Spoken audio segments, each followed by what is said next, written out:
Vă salut, dragi gospodari! Astăzi am ocazia să vă arăt noul model, sau mai bine spus, noul design de motosăpătoare Ruris 731 ACC, mai exact, prezentarea accesoriilor care vin la pachet împreună cu motosapa și îmbunătățirile aduse la unele dintre ele, cuplarea și testarea acesteia la navigatorul 99 cât și la remorca Ruris model 750 kg, modificările ce au fost aduse la motosăpătoare și în premieră pe acest canal noile contragreutăți pentru roțile metalice marca Ruris care sunt de mare ajutor și sunt incluse la acest pachet. Dat fiind cele spuse, nu vă mai rețin și vă doresc vizionare plăcută.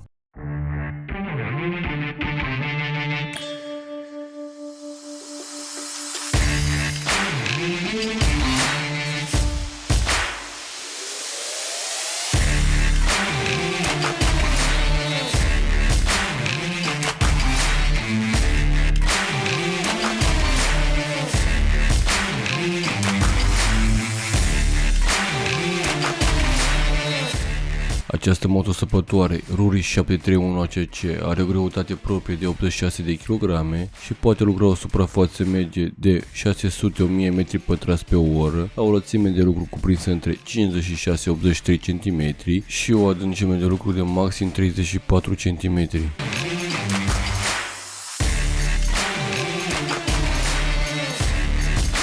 Transmisia este pe pinioni în baie de ulei cu două viteze înainte și una înapoi.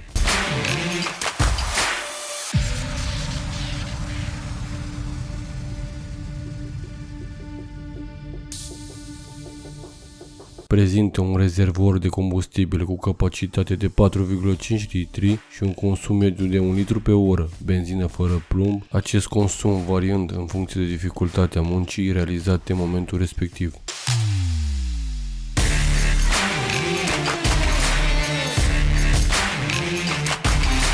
Poate fi manevrat cu ușurință, grație schimbătorului de viteze cu acționare Easy Control. Pe scurt, dispune de un sistem de pârghii ce ajută utilizatorul, gospodarul, să facă schimbul de viteze mult mai ușor.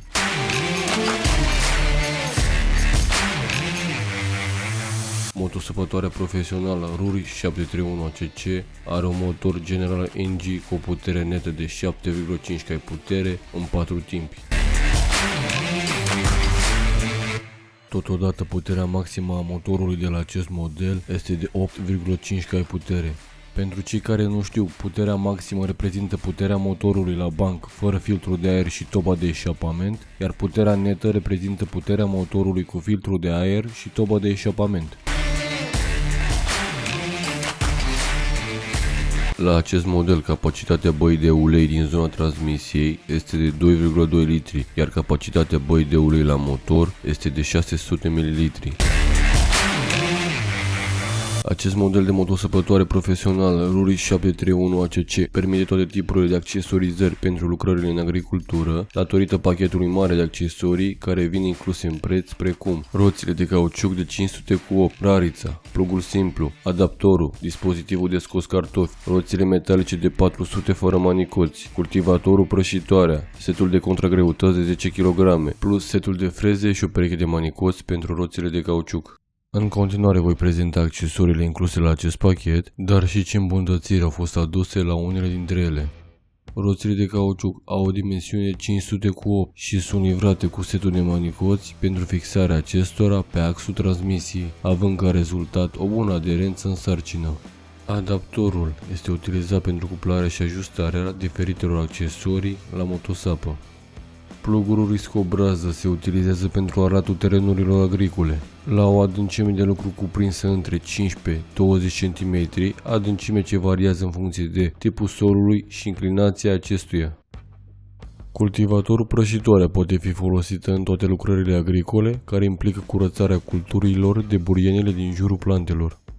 Setul de roți metalice 400 fără manicoți sunt utilizate de regulă pentru muncile agricole care necesită o aderență sporită pe sol. Operații precum aratul. Aderența sporită este dată de pindenii de atac care la contactul cu solul nu patinează în sarcină.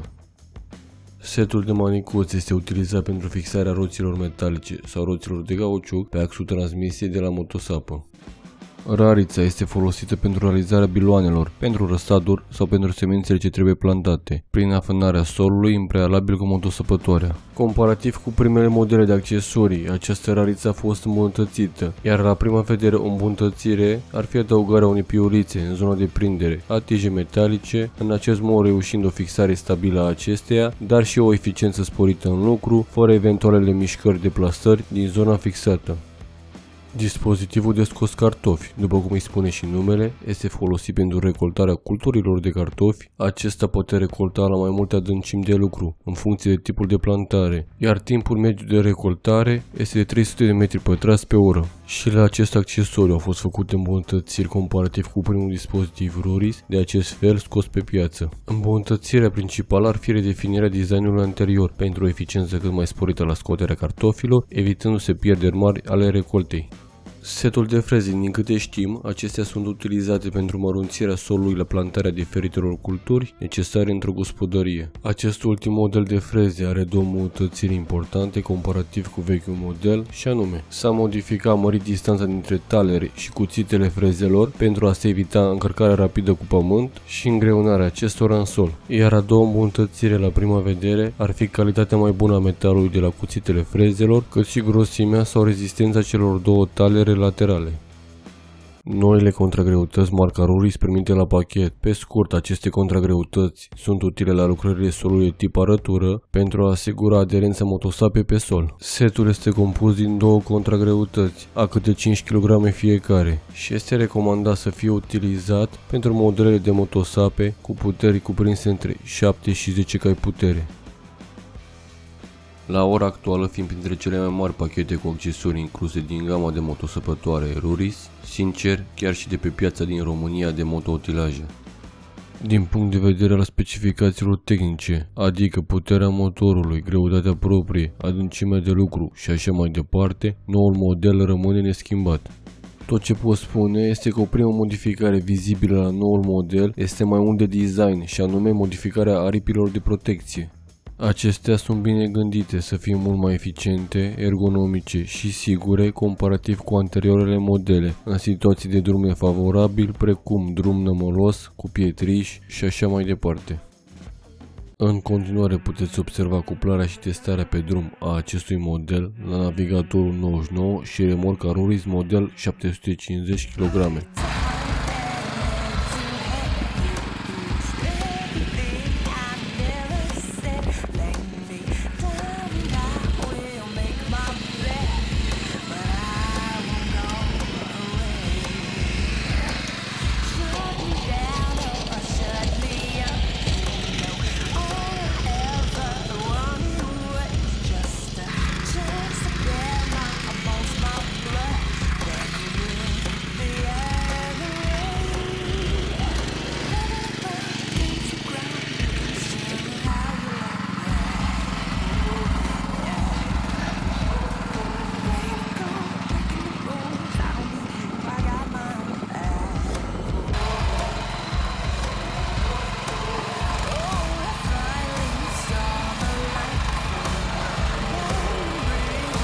Și cam acestea au fost pe ziua de azi în acest clip. Sperăm să vă placă și dacă da, nu uitați să dați like.